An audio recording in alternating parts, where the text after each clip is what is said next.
Bismillahirrahmanirrahim. Assalamualaikum warahmatullahi wabarakatuh.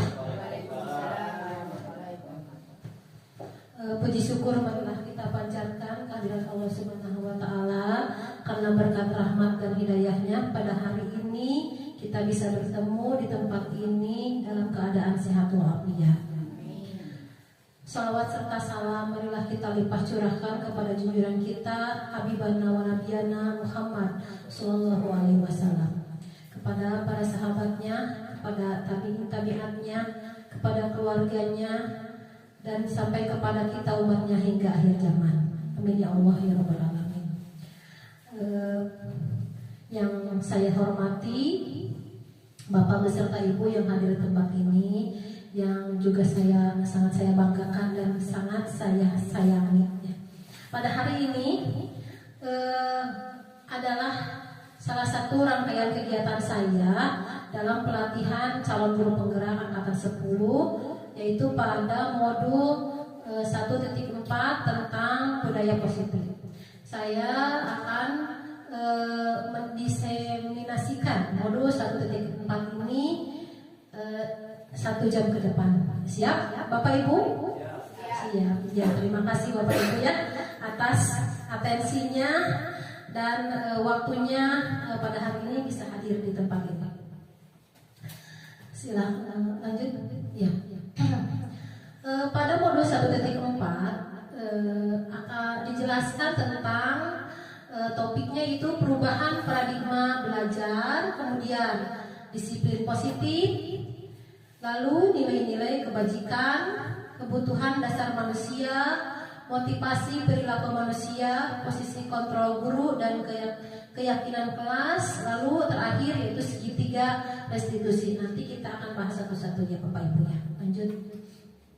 Tujuan pendidikan menurut Ki Hajar Dewantara. Menurut Ki Hajar Dewantara, tujuan pendidikan adalah menuntun, ya, bukan menuntut Bapak Ibu, tapi kita itu sebagai guru harus bisa menuntun. Menuntun apa? Menuntun segala kodrat yang ada pada anak-anak agar mereka dapat mencapai keselamatan dan kebahagiaan yang setinggi-tingginya, baik sebagai manusia maupun sebagai anggota masyarakat. Nah, oleh sebab itu pendidikan hanya menuntun tumbuh atau hidupnya kekuatan kodrat pada anak-anak agar dapat memperbaiki lakunya, bukan dasarnya.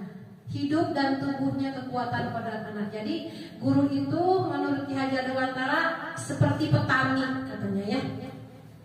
Sekolahnya itu tanahnya. Nah, kita hanya bisa merawat tumbuhnya tumbuhan tersebut dengan cara menyiramnya, memupuknya, merawat menyayanginya dari hama gitu. Kita tidak bisa merubah, misalnya kalau kita menanam jagung, kita tidak bisa merubah tanaman itu menjadi padi gitu ya.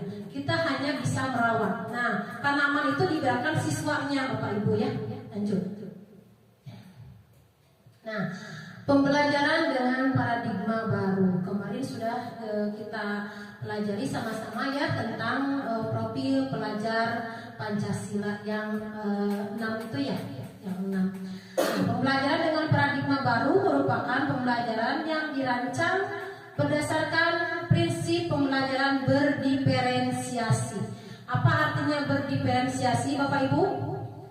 Diferen artinya berbeda-beda, ya berbeda. Jadi kita mengajar itu harus sesuai dengan kebutuhan anak siswa. Ya. Berbeda antara satu siswa dengan siswa lain, berbeda kebutuhan belajarnya. Nah, sehingga para peserta didik belajar sesuai dengan kebutuhannya berdasarkan tahap perkembangannya untuk mewujudkan profil pelajar Pancasila. Kadang-kadang kayak gini ya Bu ya. Ada anak yang sukanya belajar dengan aktivitas, kita kelompokkan. Ini anaknya sukanya nih gerak, ya kita kelompokkan. Nah, ada anak yang sukanya menggambar, jadi presentasinya dengan cara menggambar atau pemahaman materinya dengan cara menggambar. Ya. Selanjutnya, dalam membangun budaya positif di sekolah kita, ya, sekolah dapat menyediakan lingkungan yang positif. Nah, budaya positif itu sangat penting ya Bapak Ibu ya, untuk melanjutkan, untuk kelangsungan apa? Kelangsungan pembelajaran yang nyaman, yang aman. Jadi sangat dibutuhkan budaya positif ya. Nah, dan agar siswa mampu berpikir, bertindak, dan mencipta dengan merdeka, mandiri, dan bertanggung jawab. Disiplin sangat berkaitan dengan kontrol guru terhadap siswa. Jadi budaya positif itu berhubungannya dengan kedisiplinan ya Bapak Ibu. Ya, miskonsepsi tentang teori kontrol, jelas ya? Teori kontrol, ya Bapak Ibu ya, jelas. Ada miskonsepsi itu anggapan bahwa guru itu bisa mengontrol murid, padahal tidak. Kita kadang-kadang, saya tidak bisa mengontrol murid, memang tidak bisa. Jadi harus tumbuh pada dirinya sendiri. Ya susah ya Bu ya mengontrol murid sesuai dengan keinginan kita. Lalu ilusi bahwa semua pembuatan positif, efektif dan bermanfaat. Nah, apakah benar ya penguatan positif itu efektif atau bermanfaat? Apakah benar atau tidak? Gitu. Itu hanya ilusi saja ya. Terus ilusi bahwa kritik dan membuat rasa bersalah mampu menguatkan karakter. Kita mengkritik anak atau membuat siswa itu merasa bersalah, apakah mampu menguatkan karakter? Belum tentu juga ya. Lalu ilusi bahwa orang dewasa berhak memaksa. Kita orang dewasa, siswa anak-anak ya. Kita kan orang dewasa, masa bisa kalah sama anak-anak? Itu kan ya, suka ada pemikiran seperti itu kan. Mau eleh ke budak. Nah, itu hanya anggapan saja ya. Lanjut. Nah, mengubah paradigma stimulus respon ke pendekatan teori kontrol. Contohnya nih, kalau tentang stimulus respon tentang dunia, realitasnya kebutuhan kita itu sama, kebutuhan kita sama saja. Padahal tidak seperti itu ya. Kebutuhan kita itu berbeda ya. Kalau teori kontrol tentang dunia itu bahwa kebutuhan kita itu berbeda ya, tidak sama. Lalu semua orang melihat hal yang sama, apakah sama? Sudut pandang seseorang dengan orang lain sama tidak? Tidak ya? Tidak, setiap orang memiliki gambaran yang berbeda gitu. Misalnya nih ada apa? Ada hasil karya siswa. Yang lainnya bilang jelek. Padahal pandangan orang lain belum tentu. Kadang kita melihat lukisan abstrak yang hanya coret-coret. Kadang itu bernilai seni tinggi ya. Gitu. Jadi hal itu berdasarkan pandangan yang berbeda-beda.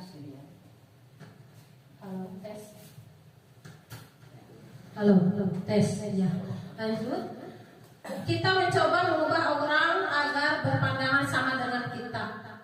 Kita mencoba mempengaruhi orang lain agar sama pendapatnya dengan kita. Tidak bisa. Jadi kita harusnya berusaha memahami pandangan orang lain tentang dunia. Ya. Jadi boleh berbeda asal satu tujuan, maksudnya gitu. Lalu orang lain bisa mengontrol saya. Bisa tidak orang lain mengontrol saya? Secara tidak langsung sepertinya dia itu dikontrol sama itu. Ada kan yang seperti itu bilangnya, padahal itu sebetulnya hanya diri sendiri yang bisa mengontrol diri gitu. Jadi tidak bisa orang lain mengontrol kita. Lalu saya bisa mengontrol orang lain. Misalnya kita sebagai guru bisa tidak mengontrol murid. Secara tidak langsung anggapan kita bisa sebetulnya. Tetapi ternyata kita tidak bisa mengontrol orang lain. Termasuk guru tidak bisa secara memaksa harus mengontrol murid. Iya. Memang sih di kelas kita yang harus mengontrol. Kalau kata kita harus diam, bisa saja. Tapi itu hanya sementara. Kalau muridnya tidak secara langsung oleh dirinya sendiri sadar, ya, hanya sementara. Terus pemaksaan ada pada saat bujukan gagal. Nah, misalnya dibujuk gagal, dibageran gagalnya, jadi dipaksa terus tuh. Ya, orang terjadi dipaksa karena dibujuk gagal terus. Nah, jadi harusnya kita berkolaborasi dengan siswa dengan menciptakan pilihan-pilihan baru. Jadi maunya apa gitu ya. Tapi yang masuk akal, jadi maunya apa. Terus model berpikir menang atau kalah. Itu salah ya, bukan salah. Jadi miskonsepsinya. Jadi harusnya boleh berpikir menang dan menang. Jadi bukan kita yang memaksa, yang kita menang, anak kalah, bukan. Jadi harus menang dengan menang. Lanjut. Tentang disiplin positif. Disiplin itu berasal dari kata disiplin, yang berarti belajar. Disiplin mengacu pada disiplin diri yang memiliki tanggung jawab terhadap apa yang dilakukan berdasarkan nilai-nilai yang diyakini. Jadi artinya disiplin itu harus pada diri kita sendiri yakin, kita harus mempunyai sikap disiplin. Disiplin positif merupakan salah satu cara penerapan disiplin yang bertujuan untuk menumbuhkan kesadaran serta memberdayakan peserta didik tanpa imbalan atau reward, ancaman atau hukuman. Halo, tes. Ya, jadi menumbuhkan disiplin positif jadi sebetulnya Bu ya, kadang di kelas gitu, misalnya gini, yang bisa apa nanti dikasih apa, dikasih hadiah atau reward. Jadi itu juga sebetulnya tidak semuanya baik Bu, melakukan reward, memberi hadiah itu tidak selamanya baik. Ada itunya, ada akibatnya ya. Halo. Ya. Sebagai pendidik, tujuan kita adalah menciptakan peserta didik yang memiliki disiplin diri sehingga mereka berperilaku mengacu pada hal nilai kebajikan universal dan memiliki motivasi intrinsik. Nah, motivasi intrinsik itu motivasi yang berasal dari dalam, dari diri sendiri. Ya. Lanjut. Nah, apa saja sih yang termasuk dengan nilai-nilai kebajikan? Jadi bagaimana caranya untuk menciptakan disiplin positif di sekolah? Jadi anak harus meyakini nilai-nilai kebajikan. Kebajikan itu nilai-nilai kebaikan. Apa saja nilai-nilai kebaikannya? Yang termasuk ke dalam profil belajar Pancasila. Kita sudah tahu ya, sudah paham. Ada 6. Terus yang termasuk kepada Ibu Primary Years Program. Nah, nilai-nilai kebajikannya ada toleransi, rasa hormat, integritas, mandiri, menghargai, dan lain-lain. Lalu yang termasuk ke dalam keterampilan hidup atau life skill. Nah, nilai-nilai kebajikannya misalnya dapat dipercaya, lurus hati, pendengar yang aktif, tidak merendahkan orang lain, dan memberikan yang terbaik dari dirinya. Lanjut.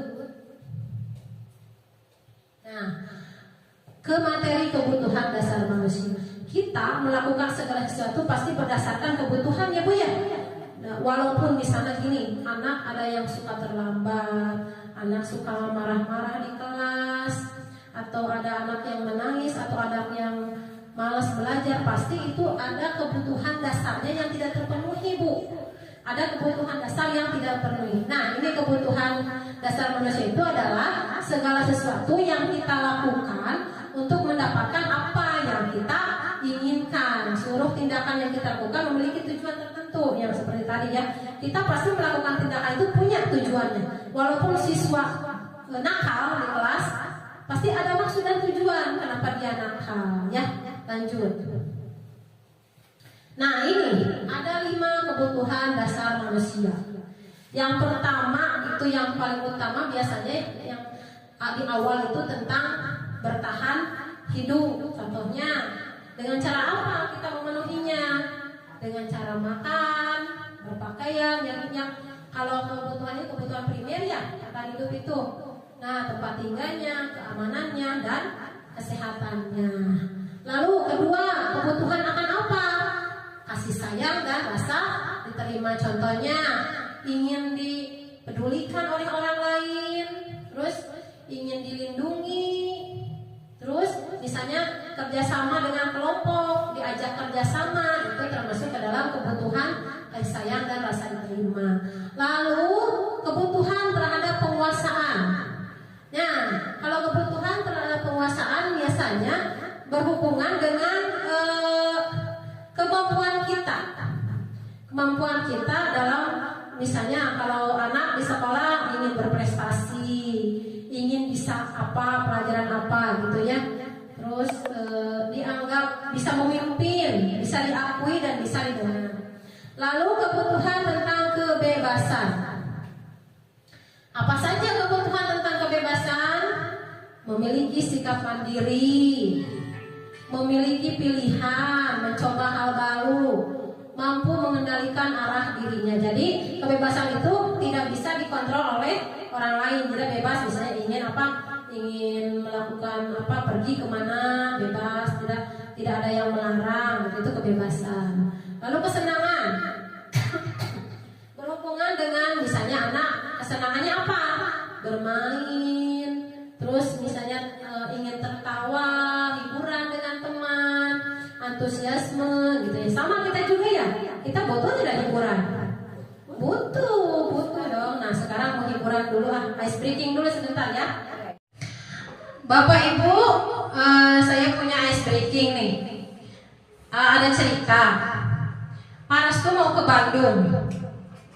Kira-kira barang bawaan apa saja yang harus Pak Restu bawa? Apa Pak Restu?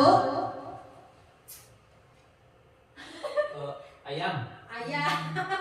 Botol minum. Mau Bapak Bu? Botol minum, sok botol minum. Botol minum. B, ya. Ibu apa Bu? Air. Apa Bu? Apa ya? Cicak boleh. Namanya membawa cicak. Boleh lah. Bu Imas apa Bu Imas? Gorengan ya? Iya. Aduh, Bawa jawab nangka lah, buah nangka. Buah nangka. Bu Juli bawa apa Bu Juli? Dari Dek, bawa duit aja. Bawa duit. Lalu balik lagi ke Pak Restu. Bawa uang. Ya good. Lalu Ibu apa Bu? Nanas. Nana. Ibu apa Bu? Guringan katanya ya. Boleh saja ke Bandung bawa baskom dulu buat wadahnya ya. Baskom.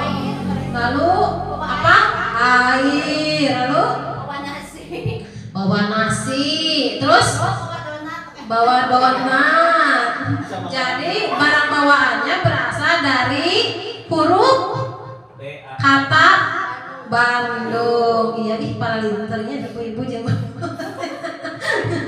Kalau cicak dibawa nggak cicak? Tidak. Simpan ya cicak. Misalnya simpan. Ya lanjut Pak Restu. Ya tadi motivasi perilaku manusia. Jadi setiap manusia melakukan aktivitas, kegiatan atau apapun itu pasti ada motivasinya ya. Motivasinya itu ada motivasi ekstrinsik dan ada motivasi intrinsik. Kalau ekstrinsik itu dari luar, kalau intrinsik dari dalam. Contohnya begini, kita ke sekolah, berangkat pagi-pagi ya Bu ya. Nah, apakah tujuannya untuk menghindari hukuman atau bukan? Kira-kira apakah untuk menghindari hukuman atau bukan? Atau kita sadar sendiri ada kalau ke sekolah harus pagi-pagi? Sadar sendiri. Oh iya, berarti kalau sadar sendiri termasuk motivasinya apa? Intrinsik. Bukan karena ingin dapat penghargaan dari kepala sekolah kan? Iya, bukan. Atau misalnya gini, saya mau pagi ke sekolah itu karena ingin mendapat imbalan. Begitu tidak Bu? Tidak, karena kita sudah mempunyai motivasi intrinsik ya untuk menjadi orang yang mereka inginkan dan menghargai diri sendiri dengan nilai-nilai yang mereka yakini. Jadi itu dari yakin diri sendiri bahwa kita itu kan harus memberi apa? Memberi teladan dan memberi contoh kepada anak didik kita ya. Lanjut. Lalu, ada hukuman, konsekuensi, dan restitusi. Apa itu hukuman? Ini posisi kontrol bukan Mas? Kita Masih? Oh iya.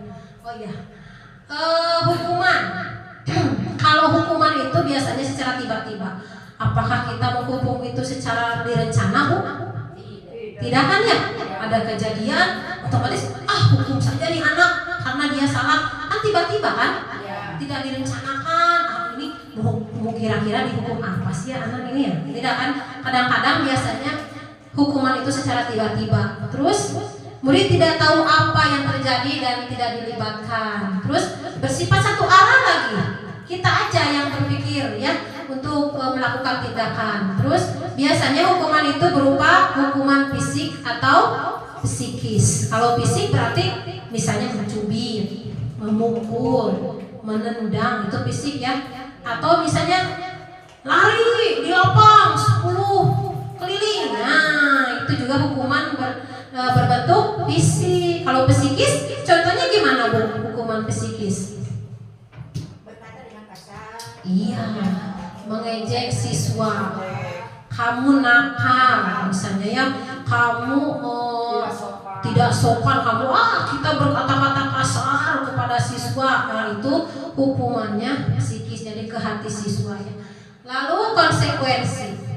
Biasanya konsekuensi itu direncanakan. Contoh begini, kalau siswa terlambat masuk ke kelas, misalnya terlambatnya 1 jam pelajaran, ada konsekuensi. Misalnya nanti pulangnya ditambah 1 jam pelajaran lagi, gitu. Itu konsekuensinya. Nah, biasanya disepakati nih. Nanti misalnya sama anak-anak kan kita sudah sepakat, misalnya gini. Kalau nanti ada yang tidak mengikuti pelajaran ini, nanti tambah lagi jam pelajaran ya. Nah, itu biasanya disepakati atau direncanakan ya. Tapi hal itu juga membuat murid tetap dibuat tidak nyaman ya, tidak nyaman. Jadi pulangnya siang terakhir gitu ya. Terus sikap guru selalu memonitor murid, jadi ditinggalkan, dipencerongkan, diawasi gitu ya. Nah, lalu restitusi. Restitusi yaitu proses menciptakan kondisi bagi murid untuk memperbaiki kesalahan. Proses kolaboratif yang mengajarkan murid untuk mencari solusi sendiri. Nah, kalau restitusi ya, setiap ada permasalahan dengan siswa, justru kita berkolaborasi dengan siswa. Apa sih salahnya? Kira-kira bagaimana cara memperbaikinya? Jadi harusnya itu munculnya dari diri siswa. Kalau bisa terlambat, besok kira-kira harus bagaimana supaya tidak terlambat. Jadi tercetus dalam diri sendiri siswa. Oh iya, kalau sekarang terlambat, besok tidak boleh terlambat lagi. Tapi dia punya solusi dari diri sendiri. Tadi gara-gara terlambatnya apa? Misalnya kesiangan. Terus kesiangan penyebabnya apa? Tidurnya terlalu malam. Oh, berarti kira-kira tanya ke siswa. Kira-kira nih kalau supaya tidak terlambat atau kebangunnya siang, kamu harus apa? Jadi tanya ke siswa. Jadi bukan kita yang nyari solusi. Oh, kamu terlambat pasti gara-gara ini ya. Nah, gitu. Kita menghakimi ya. Jadi bukan gitu. Jadi tanya dulu. Kira-kira besok harus bagaimana supaya tidak terlambat. Gitu. Itu contohnya. Lanjut. Nah, ini yang tadi. 5 posisi kontrol guru. Kita posisinya sebagai apa biasanya Bapak Ibu? Coba tanya kepada diri kita sendiri. Posisi kita biasanya di sekolah sebagai apa? Apakah suka sebagai penghukum? Apakah sebagai pembuat rasa bersalah? Apakah suka sebagai teman? Sebagai pemantau? Apa sebagai manajer? Ya, kita lanjut dulu, nanti dikasih kesimpulan aja. Seperti apa sih posisi penghukum itu? Sikapnya seperti apa? Nah, ini contohnya videonya. Nih, ini posisi penghukum nih. Naren, sini kamu. Selamat pagi Bu. Selalu terlambat. Kamu deh, pasti terlambat. Maaf Bu, saya Apa? Apa coba? Alasan kamu apa lagi? Kapan sih kamu tidak terlambat?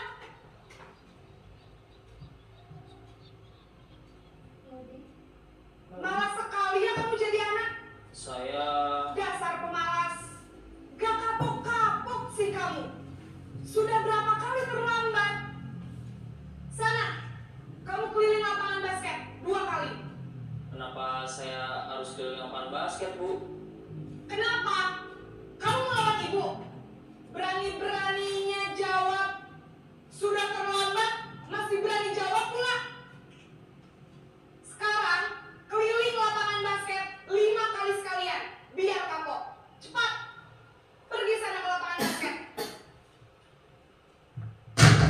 Nah, udah perasaan. Berbicara dengan nada tinggi, menghardik.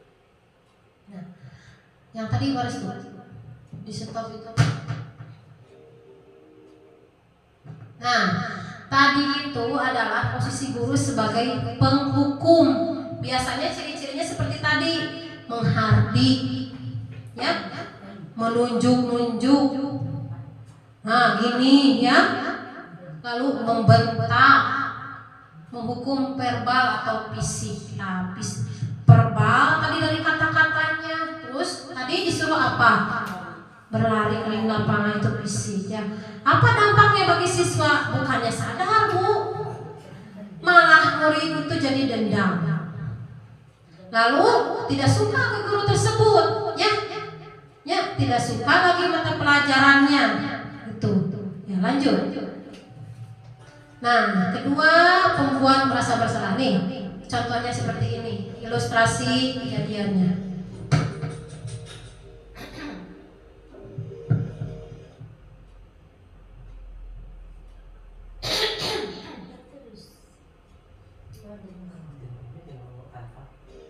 Naren,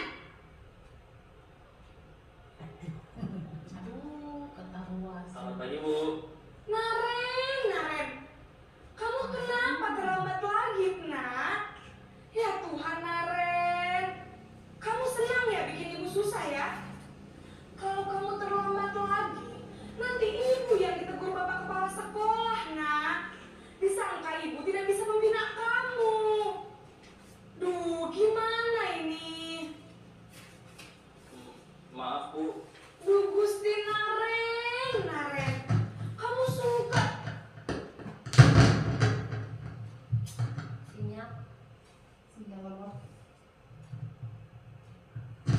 Ya, itu contoh pembuat rasa bersalah ya. Saya kadang suka melakukan posisi itu kepada siswa. Misalnya ada siswa yang nakal atau siswa yang berbuat apa di kelas ya. Kamu tidak kasihan ya sama ibu misalnya. Ibu kan ini banyak kerjaan ya, harusnya kamu mandiri dong. Kalau disuruh mengerjakan tugas, kerjakan, diam di kelas. Kok kamu malah nakal? Kamu gak kasihan ya sama ibu? Ibu udah sibuk, ibu udah ngajar capek-capek, tapi kamunya nakal. Nah, itu membuat siswa merasa bersalah gitu ya. Apa sih dampaknya? Jadi satu, membuat siswa merasa bersalah, lalu anak tuh jadi rendah diri, jadi jadi penakut gitu ya, jadi pemalu gitu, jadi malu kepada kita gitu kan, merasa bersalah tadi gitu. Lanjut. Nah, yang ini posisi teman. Contohnya ilustrasinya seperti ini. Kalau guru sebagai posisi teman.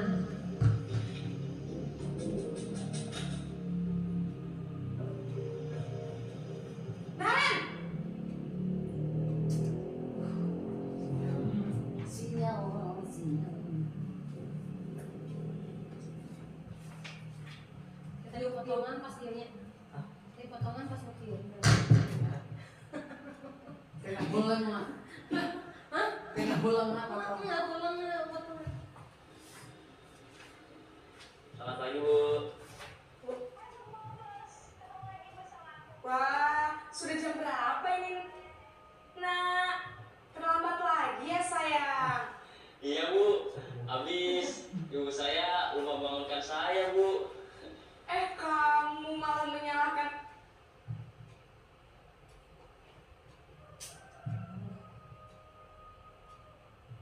Nah, jadi kalau posisi teman ini suara gurunya ramah ya, kayak teman aja ke anak gitu ta ya, kata-katanya itu percakapannya. Saya memang terlambat bangun tadi. Jadi biarpun saya lari kencang, tetap gak kekejar, Bu. Ya sudah sana, nanti lain kali larinya lebih kenceng lagi ya, biar gak terlambat lagi. Bikin seneng ibu, demi ibu, bisa kan? Bisa lah, Bu. Ya sudah sana masuk kelas, ibu beresin urusan absen kamu. Nah, itu posisi teman. Ada-ada saja. Iya. Udah jam itu. Nah, kira-kira di sini ada yang pernah dalam posisi teman ini ke siswa? Sering, ya. Kata para tuh saya suka di posisi teman. Kalau ada siswa yang ini, kamu jangan gitu. Nah, misalnya gitu ya. Tapi tak tapi kayak bercanda gitu ke siswanya, kayak bercanda gitu. Ih, jangan gitulah. Nih sini sama ibu nih. Yuk kita apa gitu misalnya ya gitu. Nah, itu posisi teman ya. Coba deh melakukan ini demi ibu ya, misalnya demi bapak ya. Boleh tidak ya? Jadi anak itu memang sih posisi teman itu kayak anak bisa curhat gitu ya. Punya teman di sekolah, nyaman dengan gurunya, tapi ada satu kekurangannya. Murid akan bergantung pada satu orang. Saya menyadari Bu ya, saya di kelas suka memposisikan sebagai pembuat rasa bersalah yang tadi. Lalu posisi teman, saya sering melakukan seperti ini, posisi teman ini nih ke siswa. Dampaknya apa Bu? Saya rasakan sendiri, jadi anak itu ketergantungan. Contohnya nih satu kasus Haikal ya Bu ya. Kenapa dia ketergantungan? Nah, ketika dia dibimbing oleh saya, misalnya dalam perlombaan, dia jadi tidak mau dibimbing oleh orang lain. Itu dampaknya. Itu bisa diambil positifnya, tapi banyak juga negatifnya. Kenapa?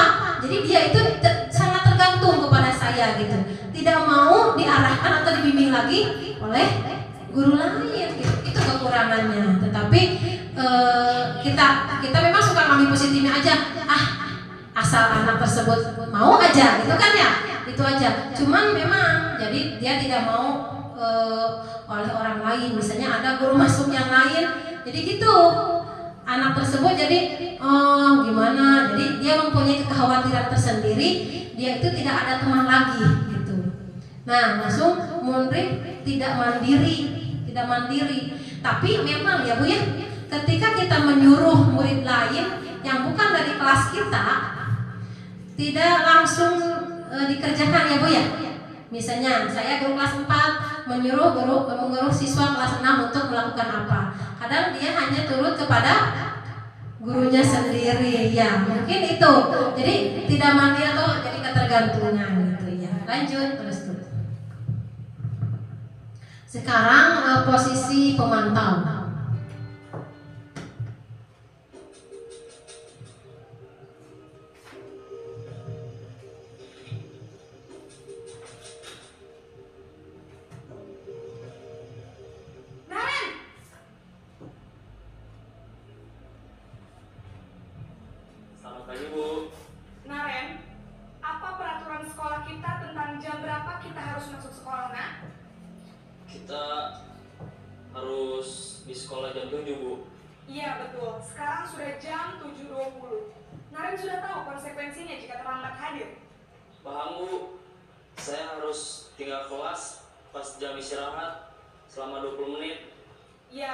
Konsekuensinya demikian. Jadi nanti jam 9.30 pas istirahat, kamu harus tinggal di kelas, kerjakan tugas tambahan untuk ketertinggalan kamu, ya? Baik Bu. Nah, itu posisi pemantau ya. Jadi posisi guru memantau siswa, suaranya datar, tidak emosional, tidak marah-marah, tetapi dia sudah punya kesepakatan atau sudah punya aturan-aturan misalnya di kelas. Kalau melakukan ini sanksinya ini. Jadi sudah ada terencana ini ya. Misalnya kita buat kesepakatan di kelas ya. Kan tahun ajaran baru kita membuat kesepakatan di kelas. Nah, biasanya kita membuat misalnya menjaga ketertiban. Kalau tidak menjaga ketertiban, siswa ada konsekuensinya. Harus bagaimana gitu. Jadi ini terencana ya.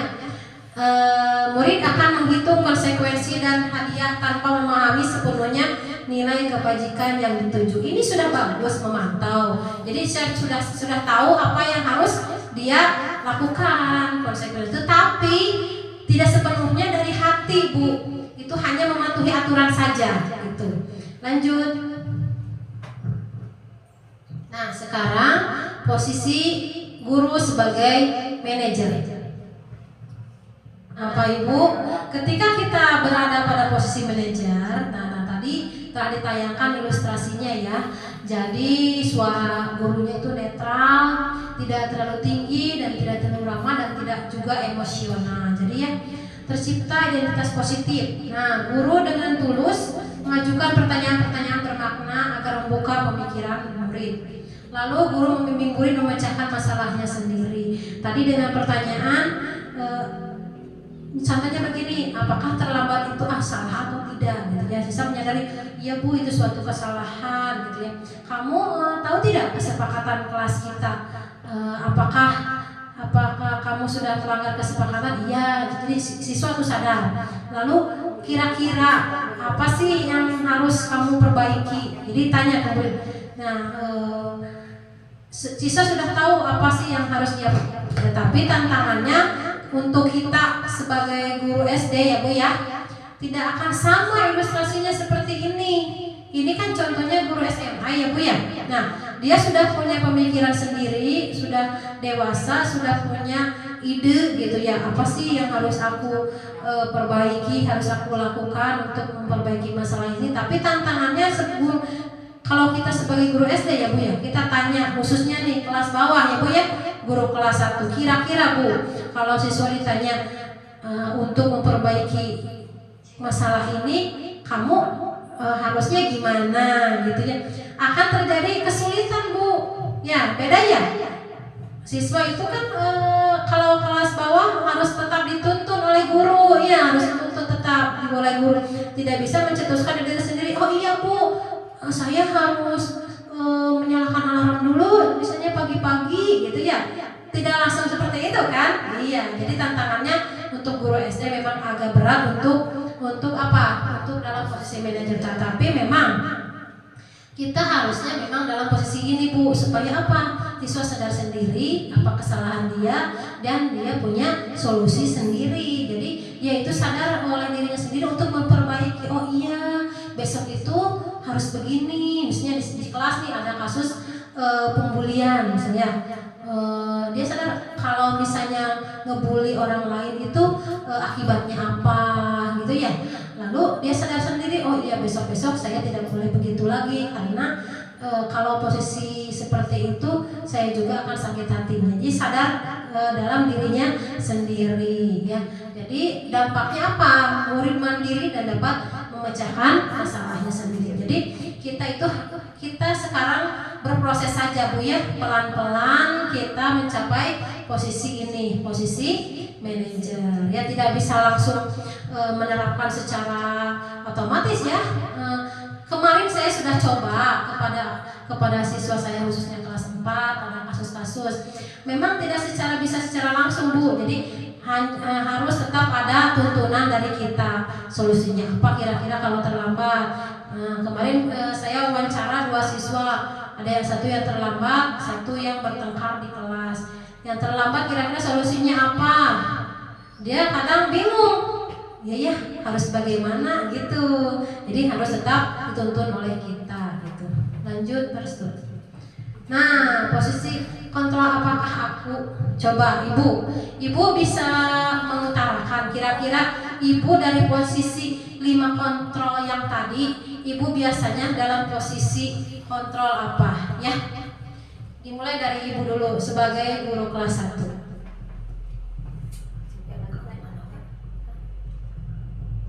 Tadi kan ada yang sebagai penghukum, ada yang sebagai pembuat rasa bersalah, ada yang sebagai teman, ada yang sebagai penantau, atau ada yang sebagai manajer. Kira-kira pernah melakukan apa saja? Pernah menghukum? Apa?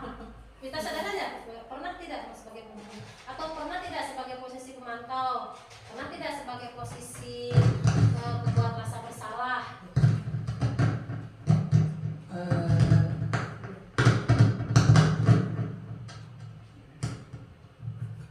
Menurut saya kalau di tingkat bawah ya, di kelas 1 itu tidak langsung nadanya itu tinggi atau bagaimana ya, karena kelas 1 itu belum bisa menjelaskan dia misalkan tidak kesiangan atau kesiangan saja, tapi ibu suka nanya dulu kenapa kesiangan, ada apa,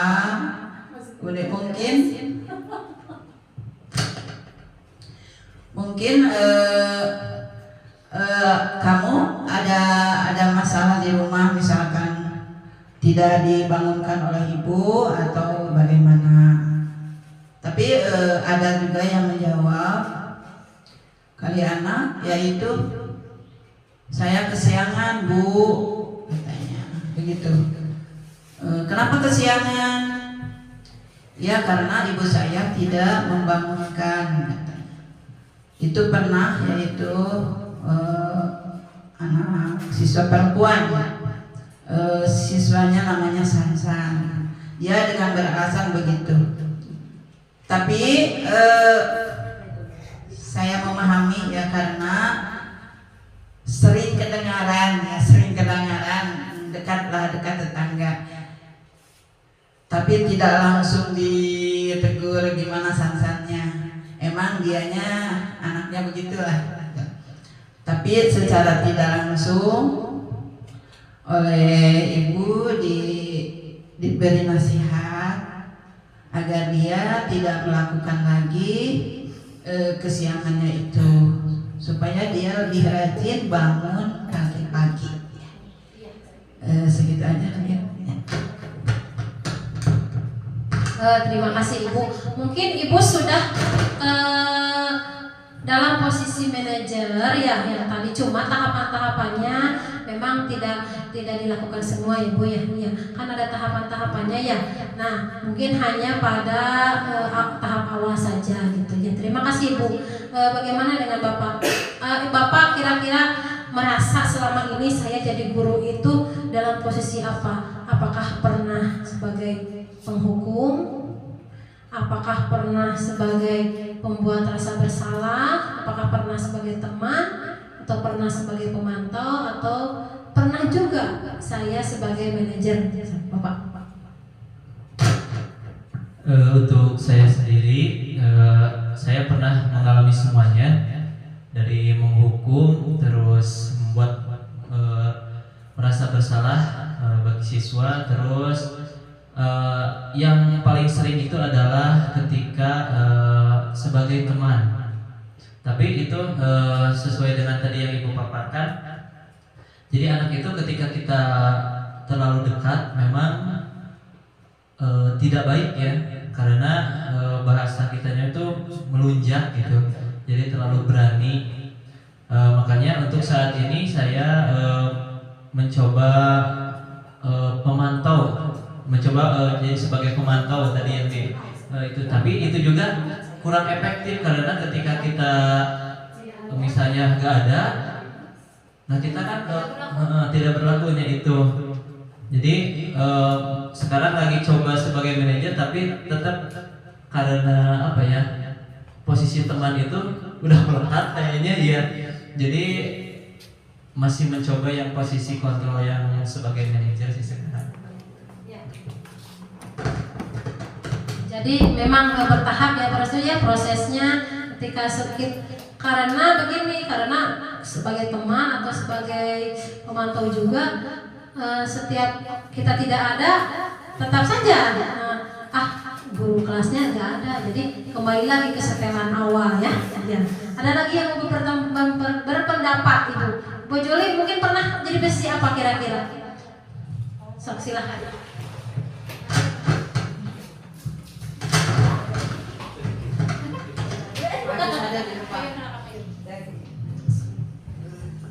Mungkin untuk saya sama-sama kayak Pak Rasu ya, berhubung saya guru mata pelajaran, kalau di kelas bawah emang tidak bisa langsung ke posisi manajer ya. Jadi kita harus posisinya harus seolah-olah kita sebagai teman, supaya anak itu apabila ada masalah dia mau bercerita dan mencari solusi bersama-sama. Tapi kalau untuk kelas atas sama Pak Restu, kita posisi sebagai teman, memang benar. Jadi lama kelamaan si anak itu jadi melunjak gitu ya. Untuk sekarang ini saya mencoba mungkin di manajer sama di pemantau dulu, baru saya nanti kalau misalnya itu bisa melakukan di posisi manajer seperti itu. Terima kasih Bapak Ibu semuanya. Ya memang kalau posisi penghukum, pembuat rasa bersalah itu lebih banyak negatifnya ya. Kalau posisi pemantau dan manajer itu memang lebih banyak positifnya. Tapi memang harus bertahap ya. Kadang kan kita secara tiba-tiba ada peristiwa, kita juga harus menenangkan diri dulu gitu ya. Kadang kita mau marah, oh iya posisi apa kita, apakah kita mau posisi menghukum, berpikir dulu. Jadi kita juga harus mengontrol diri dulu, betul ya, sebelum kita melakukan tindakan itu. Ya lanjut terus tuh. Nah, keyakinan kelas ini, jadi berhubungan dengan keyakinan kelas. Nah, Bapak Ibu biasanya pada tahun ajaran baru kita membuat keyakinan kelas. Kenapa keyakinan kelas? Diyakini oleh kita dan oleh siswa, bukan kita yang membuatnya. Ya, kan berhubungan dengan peraturan ya. Nah, jadi siswa yang membuatnya. Jadi kita yang menuntun atau membimbingnya. Gitu. Lanjut. Nah, pembentukan keyakinan kelas. Nah, keyakinan itu bersifat apa? Bersifat abstrak, ya. Jadi seperti tidak nyata gitu ya Bu ya. Nah, berupa pertanyaan universal. Jadi menyeluruh pertanyaannya itu dibuat dalam pernyataan positif. Contohnya begini. Bukan begini, jangan membuang sampah sembarangan. Jadi pernyataannya bukan pakai jangan atau tidak, tapi kata-katanya dengan yang positif, langsung saja buang sampah pada tempatnya gitu. Atau jangan berlari-lari di kelas. Nah, kita ganti dengan yang positifnya, misalnya jagalah ketertiban kelas gitu ya Bu ya. Jadi mengganti dari yang negatifnya kata-katanya menjadi positif. Nah, terus kata-katanya jangan terlalu panjang yang bisa dipahami oleh anak. Kira-kira di kelas kita tidak boleh apa, harusnya bagaimana gitu tanya ke siswa, harus begini Bu. Nah, jadi yang singkat saja tapi siswanya mengerti dan paham, terus sesuai juga dengan kondisi kelasnya. Nah, dan semua warga kelas juga dilibatkan. Jadi semua siswa itu membuat keyakinan kelas sendiri ya. Semuanya masing-masing, lalu nanti ditempelkan di depan kelas di board. Nanti kita simpulkan ya, kita simpulkan, oh ini sama nih dengan ini. Kalau kelompokan dulu, misalnya tentang sampah kelompokan, tentang ketertiban kelompokan. Nanti setelah itu dikali kesimpulan tentang keyakinan kelas itu. Silahkan. Nah, ini contohnya. Ini segitiga restitusi. Ini segitiga restitusi ini adalah langkah-langkah ketika kita menjadi posisi manajer itu. Nah, jadi langkah-langkahnya seperti ini. Nah, pertama, jadi kita harus menstabilkan identitas siswa dulu. Contohnya begini, siswa punya salah, jangan gini, kamu salah, kamu gini, jangan dulu gitu. Jadi kita, apakah kita guru tidak pernah berbuat kesalahan Bu? Pernah tidak kita guru berbuat kesalahan? Pernah. Jadi jangan langsung menjudge siswa itu hanya dia yang melakukan kesalahan. Jadi gini dulu, memang setiap manusia itu pasti pernah melakukan kesalahan. Seperti kita gini aja Bu ya, di rumah aja, contoh saya di rumah. Ketika anak menjatuhkan barang tapi dengan tidak disengaja Bu ya, satu catatan, dengan tidak disengaja menjatuhkan barang. Nah, apa yang kita lakukan? Biasanya kan kalau misalnya siswa ini udah teh nya dipurageun dan gitu nya. Gitu deh. Nah, gitu kan. Nah, jadi harusnya begini. Emang kita tidak pernah berbuat seperti itu. Kan kalau tidak disengaja kita nyenggol apa? Jatuh kan? Iya, Jadi setiap orang itu pasti pernah melakukan kesalahan. Jangan gini, kalau anak aja menjatuhkan barang kita marahi. Kalau kita itu mah tidak disengaja, misalnya gitu ya. Nah itu ya, gitu kan biasanya gitu ya Bu ya. Ya, kita yang paling benar. Nah, gitu. Kalau anak aja menumpahkan aja sedikit air, udah teh, nya cair di aur-aur, bahekun. Nah, kalau kita memang tidak pernah seperti itu ya. Kadang-kadang kan anak cai bahe orang pakai saminya. Terus siapa yang memarahi kita Bu? Tidak. Bisa dikirakan mama nya. Gak ada yang berani gitu. Jadi sama. Bisa balik. Jadi gitu Bu ya. Tapi gini Bu, misalnya kan Bu, kalau misalnya gini, kalau dibiarkan anak, tapi kan tidak disengaja alasannya. Beda kan? Antara yang tidak disengaja dengan yang disengaja kita bisa membedakannya. Jadi gini dulu, Pak, semua orang pasti punya kesalahan. Ibu juga sama. Ya. Misalnya contoh ibu ge baheula keur sakola tidak pernah gitu.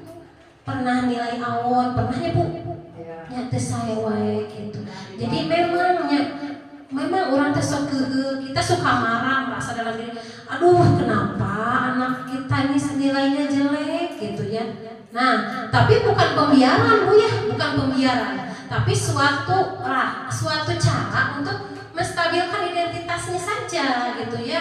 Lalu kamu bukan satu-satunya yang pernah melakukan ini. Kos tadi aya ngogo di kelasnya kurang rencangan teh ngogoan. Sebenarnya sensitif Bu. Saya bilang memang kamu tidak pernah nangis gitu ya. Siapa di kelas ini yang belum pernah nangis atau selama kelas 4 siapa yang belum pernah nangis?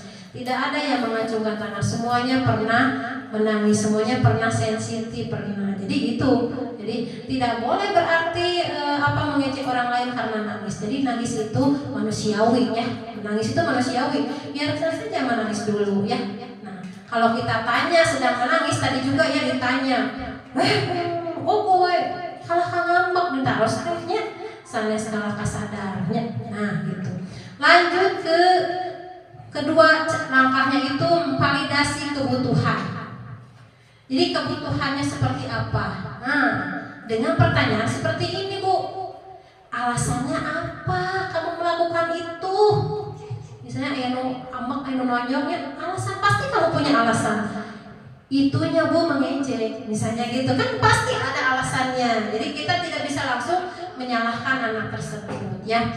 Terus ada tidak cara yang efektif untuk mendapatkan apa yang kamu butuhkan? Misalnya Bu, saya kan tadi berdasarkan kebutuhan manusia itu ada yang kebutuhannya kasih sayang ya.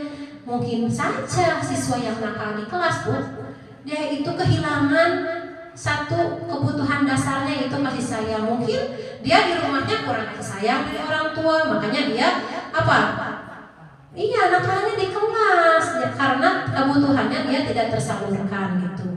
Lalu tahapan ketiga apa? Menanyakan keyakinan. Kira-kira nih keyakinan kelas apa yang sudah kamu langgar di kelas ini? Misalnya iya Bu, menjaga ketertiban, misalnya, atau menjaga kebersihan Bu. Nah, atau misalnya kan ada keyakinan kelas datang tepat waktu ya Bu. Oh iya keyakinan itu tuh Bu yang saya langgar itu, tanyakan ke dia. Terus tanyakan juga ini seperti ini kamu ingin menjadi orang seperti apa tuh, maksudnya kira-kira solusinya nih apa tindak lanjutnya, kamu akan memperbaiki dirinya seperti apa. Jadi seperti itu. Lanjut terus. Nah tadi sudah dijelaskan ya validasi macam-macam itu nih pertanyaannya. Nah Bapak Ibu, dalam menerapkan program budaya positif, hendaknya guru memiliki standar kepribadian. Jadi memang Bu, dalam menerapkan budaya positif harus dimulainya dari siapa dulu kira-kira kalau di sekolah? Dari kita dulu guru sebagai teladan ya Bu, sebagai contoh. Jadi harus kita dulu. memang sih sejauh ini ya Bu ya, kalau di sekolah kita tidak ada pelanggaran disiplin yang sangat yang sangat parah gitu ya Bu ya, masih standar-standar biasa gitu ya alhamdulillahnya. Nah Bapak Ibu, sekarang kita sudah sampai ke bagian penutup materi ini ya. Nah, jadi dalam penerapan program budaya positif itu hendaknya guru memiliki standar kepribadian ya. Jadi kita harus menjadi sebagai teladan dan contoh khususnya bagi peserta didik kita. Lalu profesional dan sosial yang baik, di mana guru mampu merefleksikan dirinya dalam posisi kontrol pada saat ini. Bagaimana perjalanan dirinya sebagai AMO atau manajer yang dapat menuntun murid menjadi insan yang mandiri, merdeka dan bertanggung jawab sesuai dengan standar nasional pendidikan.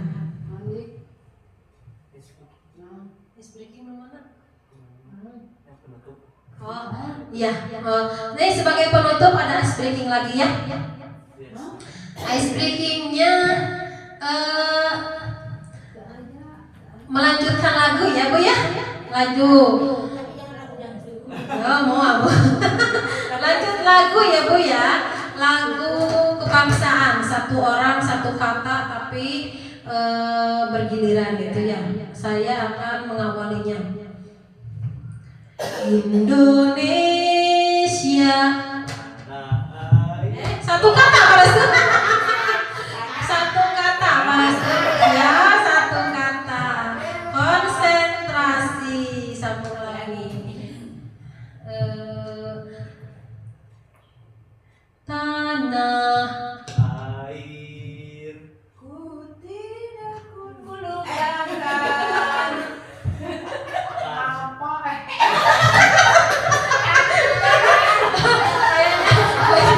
belum ini belum bagus nih. Ya, lanjut ya.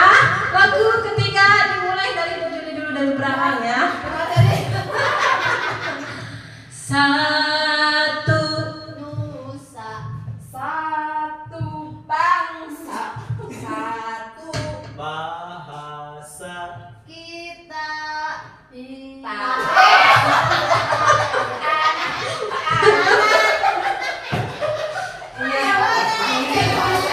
Bagaimana? Tepuk tangan untuk kita semua. Semangat ya. Lagu anak kalau gitu ya, biar apa? Lagu anak. Naik Ke puncak gunung tinggi sekali kiri. Naik lagi. ayo dua kali cek. Iya, tapi so. Kiri kanan kulihat saja banyak pohon cemara.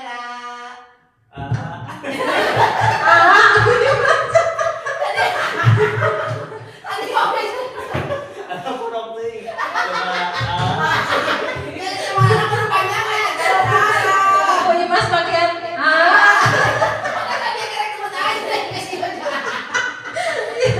Ya, begitu Bapak Ibu ya. Nah, anak juga senang lagu ini, sambung lagu senang. Lagu-lagu anak, lagu kebangsaan ya. Ya udah, terima kasih ya. Kalau penutup ya, disambungkan tadi Mas. Masih penutup deh ya. Ini dihapus tuh tadi. Ya Bapak Ibu, Kamunya bisa liur. Kayak kami mah gak bisa oke dari ngerasakan bisa liur. Kayak bisa tanya penutup posisi lah. Bisa liurun. ya Bapak Ibu, bagaimana hari ini? Senang atau bahagia? Alhamdulillah. Tapi bagus ya tadi kayaknya Bu Imas tadi mengecoh deh. Kayaknya sengaja deh kayak gitu ya. Kayaknya sengaja. Iya, biar kita ketawa ya Bu ya. Iya. Jangan terlalu serius. Terlalu serius. Ya, Bapak Ibu, saya ucapkan banyak terima kasih karena hari ini sudah sudah dapat ikut bekerja sama dan atas perhatiannya, atensinya. Saya ucapkan sekali lagi banyak terima kasih. Semoga ilmu yang kita dapatkan atau materi yang kita dapatkan hari ini menjadi keberkahan untuk kita semua. Amin ya Allah ya rabbal alamin. Saya tutup dengan wabillahi taufiq wal hidayah. Wassalamualaikum warahmatullahi wabarakatuh.